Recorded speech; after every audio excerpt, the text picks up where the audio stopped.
Welcome back to my channel and happy Pride everyone, it's Wondersnatch here and today I'm going to do a rainbow look, okay? Inspired by one of the contestants of Drag Race Espana, Hugaceo Crujiente, okay? And I'm going to talk about why Drag Race Down Under is not really working for me anymore, okay? I think it's a bit of a jumping the shark situation, and so I'm going to be talking about the cast of Drag Race Espana, which seems a lot more hotter as well. So if that's something you want to see, don't forget to give me a big thumbs up and subscribe to my channel and ring that bell for post notifications, alright? Okay, let's get started.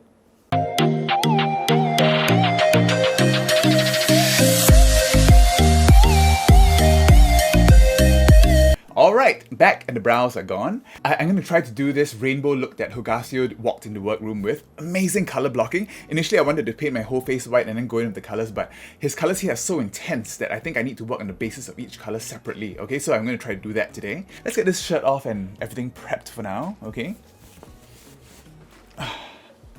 Okay, so everything's on. I really think that Drag Race Down Under has really jumped the shark. They really lost me after they eliminated both Queens of Colour, okay, after the third episode, and then brought back the Art Simone for no reason at all. Okay, they really should have done some sort of, you know, redemption kind of thing where they brought all three back to compete for a place in the competition, but they didn't. They just brought back Art Simone. And apparently it was because she threw such a hissy fit backstage that they had to put her back, like maybe there were lawyers involved or something that they insisted that she had to be on.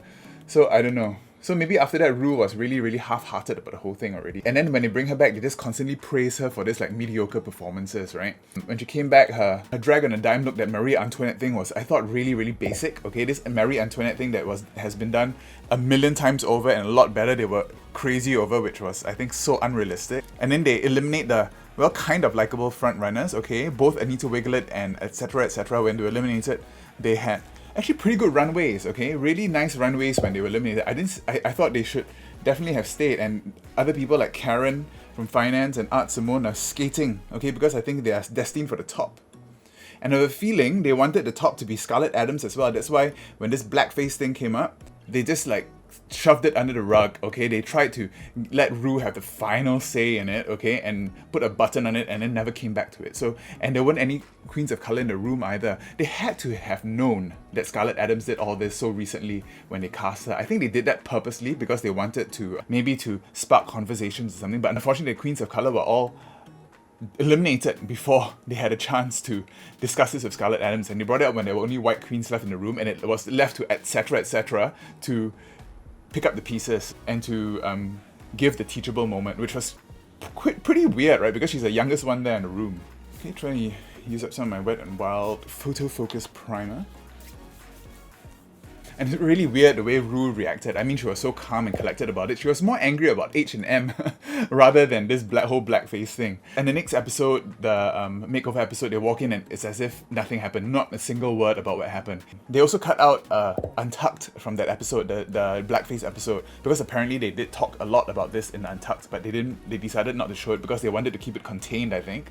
So I think that really did not sit right with me. So I'm still watching it, okay? I might do another video on it in the future, but I think I'm pretty much done with Down Under. So let's talk about España, okay? At first I was a little bit apprehensive about España because the promo looks didn't look too exciting, but I'm so in love with this cast, okay, after the first episode. I will probably be just talking about their promo look, their entrance look, and their runway for the first episode, okay? Probably won't score them this time. I think my scoring system never really works, but I think I'm going to enjoy a lot of people in this cast, okay? Not just because a lot of them are going to be really hot men. So, I've got my whole bunch of Merons, okay? These primary colors. In an Instagram post, Hugasio says that she's color blocking these colors, the CYMK colors. But yeah, I'm just going to try to be as close as this as possible. Okay, so I'm going to start with the brow and the nose with the blue. Okay, so I'm just going to go in with my Meron blue, cover my brows, and bring it down into the nose. Because I want it to be as really intense. Hope this is the right way. I'm going to use the white just to make sure that I get the nose right, okay? She has this highlight in the nose. It's very difficult to keep this highlight in the nose if you don't plan it that way. Okay, and then white on the forehead. Okay, so let's get started. I'm gonna go in the order of their entrance. Okay, the first is Arantxa Castilla-La Mancha. Okay, she calls herself the Spanish Hannah Montana, and that's in her name. Okay, so her name Arantxa is, I guess, is a girl's name, and then Castilla-La Mancha is a district like Montana. Okay, so Hannah Montana, and she comes in. She looks a lot like Trixie Mattel. Okay, her eye makeup and even her first pink outfit, it looks very Barbie doll-like and very how Trixie Mattel would walk into the workroom maybe about 5 years ago. She looks like Scaredy Cat in her promo outfit, okay, with this very mod look. She looks like she's wearing the same wig in the promo as she is in her entrance. Okay, I think she's really, really cute and quite funny. Okay, you can drag this back here, but don't touch that white. Yeah, she seems quite funny. She's quite cute as a boy with this curly red hair. I'm gonna bring this down the side of the nose. It's really difficult not to touch the whites. You just gotta be very careful. Know which side you're using for the sponge. I don't want this to turn out into a big mess. Okay, yeah, so she looks fun and she looks like a hilarious comedy queen. Her makeover outfit, really, really simple, no shape at all. Okay, the color blocking is good and the wig is really, really thirsty. Okay, it looks like a shake and go cosplay shiny wig that I think didn't look really good. She was really lucky she was safe. I think this could have easily been a bottom look as well, but I think they're keeping her for comedy value. Okay, next is Sagittaria. Sagittaria is named after Aquaria. She's very inspired by Aquaria. So I guess she's a Sagittarius virgin. She comes in with a Sagittarius look with a bow and arrow, but she's being shaded by it being looking very to Elsa. She's obviously the young, fashion, skinny queen, okay, so she'll probably look good in almost anything. Her promo outfit is pretty nice as well. This white, very angelic kind of a voluminous look, okay. All of them seem to be wearing these pleaser stripper heels. Okay, now I'm going to go with the pink under the eye. This kind of color block. And her runway outfit with all the balls, I thought it looks very striking and simple but effective, okay, on the runway, and her hair is really nice with it flip, okay. I really want to learn how to do these flips nicely. Using another different color to blend this pink out. You can fill in the rest of the face with white. Okay, so and next is of course Hugaceo Crujiente, okay. I'm listening to the podcast Drag Race Recap. It's a pretty good podcast hosted by Joe Batanz. He brings on someone from the culture to co-host with him, and this time he's got this Spanish guy who's really explaining all the names and most of the references. Okay, there's so many references, I don't think he could get to them all. But apparently, Hugaceo Crujiente. Crujiente basically means crusty, okay? So it's something like Krusty Krab from SpongeBob. He changed the Spanish word for crab, which I think crustaceo, to Hugasio, which is because his boy name is probably Hugo or something like that. So I think that's pretty cute. I think the yellow needs a white base. The yellow doesn't look really good on direct skin. Alright. Well look, it's trans colors. Okay, now the yellow. Yellow really. Okay, yeah, so amazing, Hugasio. Their entrance look is amazing, okay? I don't believe that Pupi Pasang called his look a hot mess. Yeah, I mean, he called himself a hot mess, but it is so perfectly done. His makeup is stunning, okay? And his promo look is great also. This silhouette is, we've never seen this before, okay? It's layered kind of ruffles on the legs. And then, of course, his outfit is so conceptual, okay? Just crying the tears and then mopping up the tears with his hands. I think that was really well done. Okay, yeah, so I really think he's a front runner. I'm really glad he won the first challenge. I think he's going to go quite far. He reminds me a little bit of a Crystal Method meets Utica, kind of a kooky character, and I always gravitate towards these guys. Blend all these out very carefully. I'm going to set all this with translucent powder and I'll be right back. Alright, so I set everything with translucent powder and a little bit of white, okay, just to get these whites a little bit more poppin'. Okay, I'm going to go in my Sugar Pill Taco now, which is really strong white, just to intensify these white bits. Okay, I'm going to use a lot bigger brushes this time.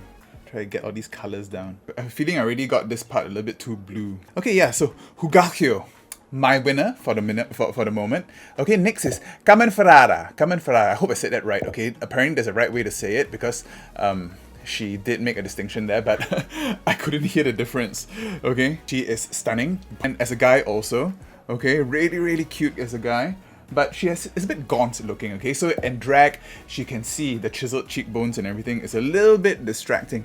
I mean, if she had some filler or put on a bit of weight, she might look stunning, a bit like Valentina, that kind of look. Her promo outfit is amazing, okay? Stunning. She's got this, I mean, although it's just a bodysuit, she looks stunning with her legs and everything. She is really gorgeous in the promo, okay? And of course she has this long cascading hair, very Kardashian, okay? And she comes in with this fake Versace. She obviously makes a lot of her own things, so that's a big plus already. Although it looks pretty basic-ish, it looks really good on her, okay? She knows her body, she knows her style and everything, so yeah, I think she will go far, okay? She won a mini challenge and was top for the main challenge, so she managed to construct this really amazing outfit. Use this blue called Scamp, and I'm gonna just pack it on the brow here. Okay, yeah, so I think Carmen Ferrara is gonna be one to watch. It's gonna blend this upwards. How does she get this color so intense and gorgeous? Okay, and bring that down a little bit onto the nose as well.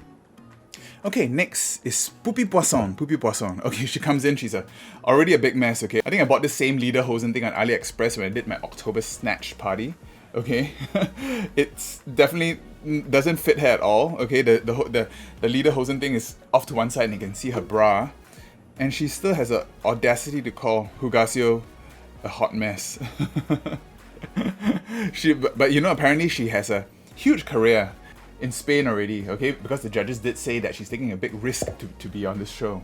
Her skills might be in comedy and her personality is amazing, but you know, she might not score very well on the runways. I mean, it did show, okay, for her runway, she looked really messy. She tried to hold this scrubbing thing that is a bit like Etcetera's Erte inspired thing, okay? But she did not impress, unfortunately. I'm going to use a little bit of Mickey to blend this out.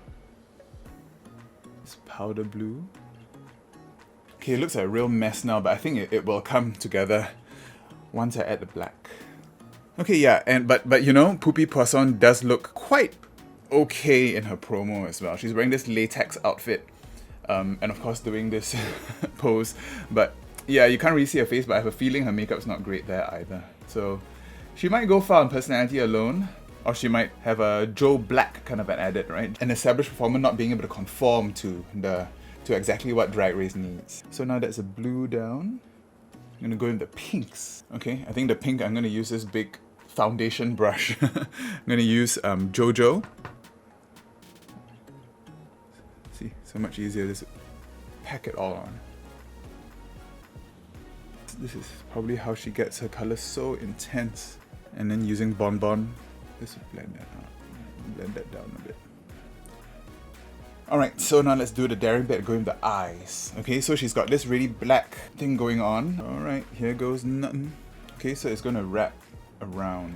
Let's just start off the wing.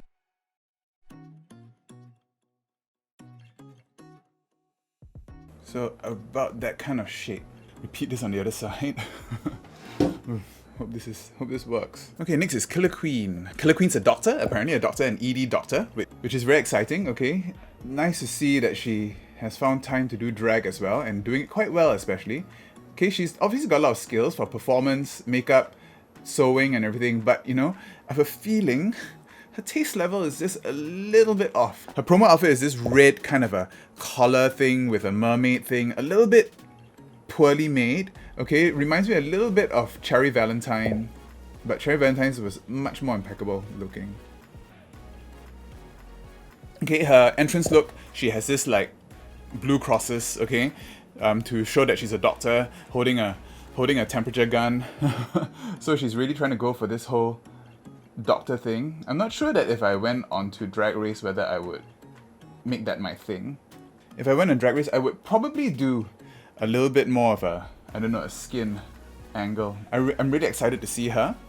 And her main outfit, this purple and green, is supposed to be some sort of springtime thing, but the colors were wrong. Okay, I don't think the colors reflected what she really wanted.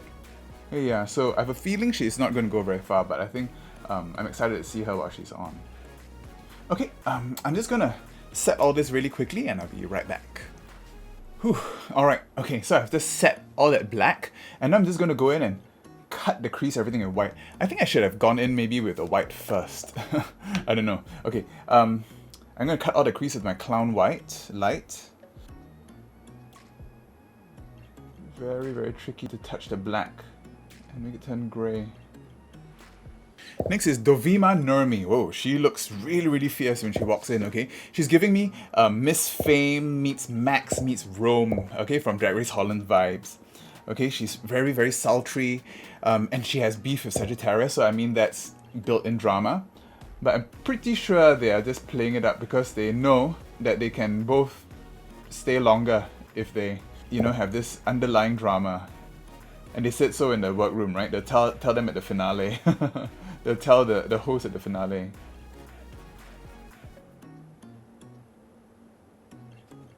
Her promo look is quite amazing as well, okay? She's got this amazing small thin waist and very nice interesting hair. This black and white hair that kind of looks like a crown. Her runway look, not the best. But I really like the way she tied the ropes, okay? To make it look like a corset. Okay, and the netting, I mean that the netting was quite good. I was waiting for her during the lip sync to tear out of the netting, but the netting was a little bit too sheer to get that effect. But you know, I think they did keep her around to give Sagittarius something to work off. Okay, this look isn't the most blended, okay? It's supposed to be very graphic, so I'm not going to worry too much about that. Okay, I'm going to set that all with white. Okay, so next is Inti. Okay, Inti, Indigenous Queen, Indigenous Trans Supermodel. She is amazing. Her body looks great. Okay, she looks like she's someone who can wear anything and make it look amazing. She's got this great endogenous look to her as well. She says she's really into this thing called this indigenous futurism, a bit like Afrofuturism, okay? Because science fiction, you know, a lot of the images of science fiction and the future is so white-centric, okay, because white people have kind of like co-opted science fiction that you don't really see a lot of people of color in the future, right? So I mean things like Black Panther, authors like N.K. Jemisin, they really try to center Afrofuturism to imagine a world where people of color are included in our visions of the future. Okay, and that's what she's doing with her drag as well, huh? Indigenous futurism. I'm very excited to see what she shows. Her promo look is pretty good. It's a bit confusing. I'm not really sure what she has. She's kind of got this thing there. It might be some sort of indigenous reference. I'm not sure. Her entrance look is this red kind of flowy thing. It looks a little bit too big for her. But I guess because she's so slim, I really want to see her in something really more form-fitting, which she tried to give for her runway. But it's all these ties, a bit like what Electroshock did for Drag Race Down Under, but not very well executed. Okay. I hope this goes well. Just going to clean up those edges there with some liner now.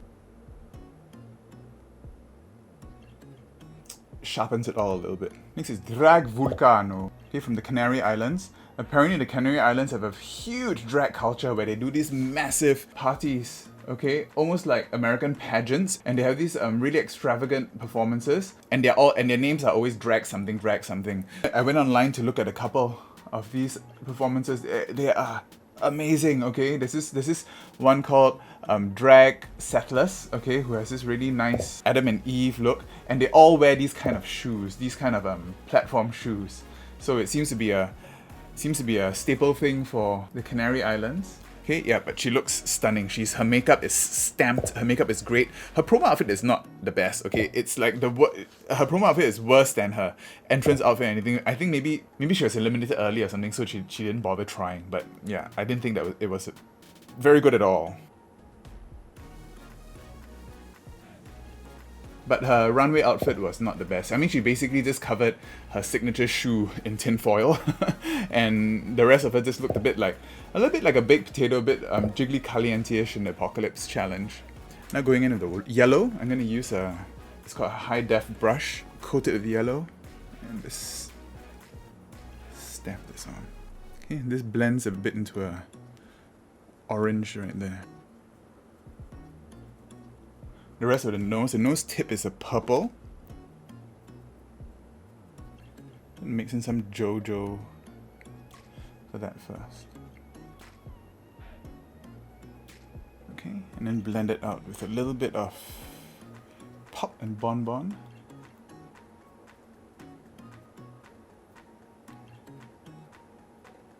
Okay, and now her lips. Her lips are just crazy, okay? So her lips don't conform to any normal lip. It just goes all over the place and then outlined with black. So I'm going to try to do that, okay? It's not going to be a pretty lip, but let's just do it anyway. I think it might be easier if I just draw the crazy lip and then fill it in with pink. Okay, here goes nothing. It's even off-center a little bit.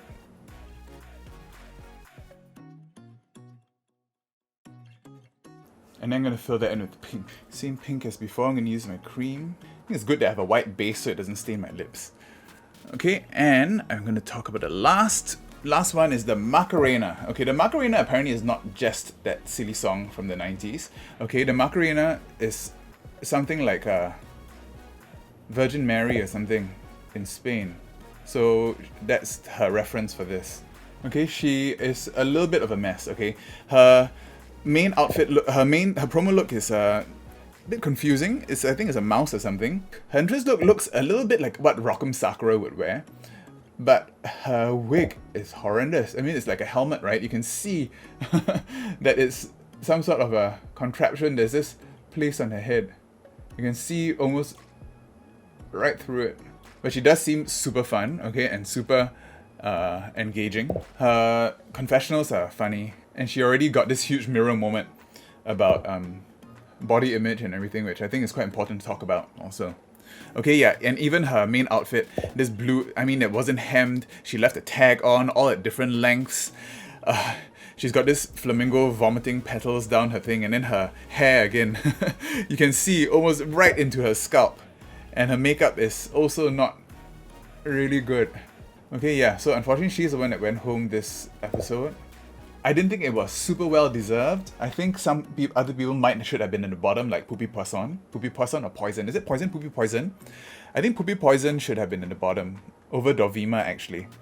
And then it will be these two comedy queens having to duke it out. Alright, almost done. I'm going to set this pink, okay, and then I'm going to draw some lines. I don't have yarn. I should have bought some yarn to do this look, but I don't have any yarn, so I'm going to draw it on. Alright, so I'll be back with the finished look, and maybe a wrap up on how much I love Drag Race Espana. I'll see you in a bit. Alright, and this is the finished look. Hugaceo Crujiente. Oh, I pronounced that right. Really, really creative queen, and I really like his style of makeup. He's my winner for this season of Drag Race Espana. Yeah, so tell me what you think about Drag Race Espana and whether you think Down Under is still a good season. I think they still might be able to save it if they, I don't know. I think if Electroshock wins, I think Electroshock has to win this whole season, okay? Really, really hot as a guy too, and really talented as well, okay? Wearing my new Megamoth lashes, really big ones, okay? And, alright, so I guess that's this look. I'm off to film a TikTok, and I'll see you next time. Bye!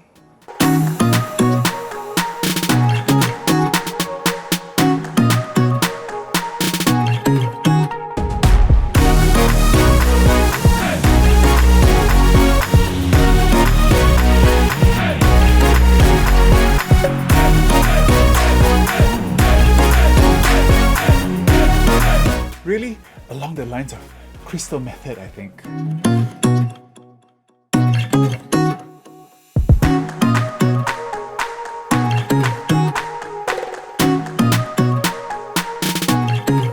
Gorgina.